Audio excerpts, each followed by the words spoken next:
83ஆம் சங்கீதம். ஆசாபின் சங்கீதமாகிய பாட்டு.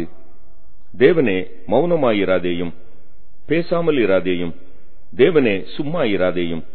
இதோ உம்முடைய சத்துருக்கள் கொந்தளித்து உம்முடைய பகைகளில் தலையெடுக்கிறார்கள். உமது ஜனத்துக்கு விரோதமாக உபாய தந்திரங்கள் யோசித்து உமது மறைவில் இருக்கிறவர்களுக்கு விரோதமாக ஆலோசனை பண்ணுகிறார்கள். அவர்கள் இனி ஒரு ஜாதியாராயிராமலும் இஸ்ரவேலின் பேர் இனி நினைக்கப்படாமலும் போவதற்காக அவர்களை அதம் பண்ணுவோம் வாருங்கள் என்கிறார்கள்.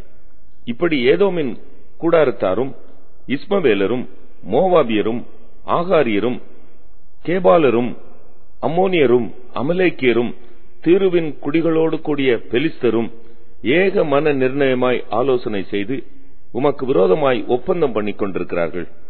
அசீரியரும் அவர்களோட கூட கலந்து லோத்தின் புத்திரருக்கு புயபலமானார்கள். சேலா. மீதியானியருக்கு செய்தது போலவும் கீசோன் என்னும் ஆற்றண்டை எந்தோரிலே அழிக்கப்பட்டு நிலத்துக்கு எருவாய் போன சிசேரா யாபின் என்பவர்களுக்கு செய்தது போலவும் அவர்களுக்கு செய்யும். அவர்களையும் அவர்கள் அதிபதிகளையும் ஓரேபுக்கும் சேபுக்கும் அவர்கள் பிரபுக்களை எல்லாம் சேபாவுக்கும் சல்முனாவுக்கும் சமமாக்கும். தேவனுடைய வாசஸ்தலங்களை எங்களுக்கு சுதந்திரமாக நாங்கள் கட்டிக்கொள்வோம் என்று சொல்லுகிறார்களே. என் தேவனே, அவர்களை சுழல் காற்றின் புழுதிக்கும் காற்று முகத்தில் பறக்கும் துரும்புக்கும் சமமாக்கும்.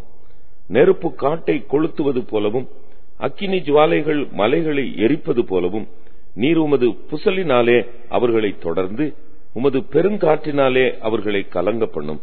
கர்த்தாவே, அவர்கள் உமது நாமத்தை தேடும்படிக்கு அவர்கள் முகங்களை அவமானத்தாலே மூடும். யெகோவா என்னும் நாமத்தை உடைய தேவரீர் ஒருவரே பூமி அனைத்தின் மேலும் உன்னதமானவர் என்று மனுஷர் உணரும்படி அவர்கள் என்றென்றைக்கும் வெட்கி கலங்கி நாணமடைந்து அழிந்து போவார்களாக.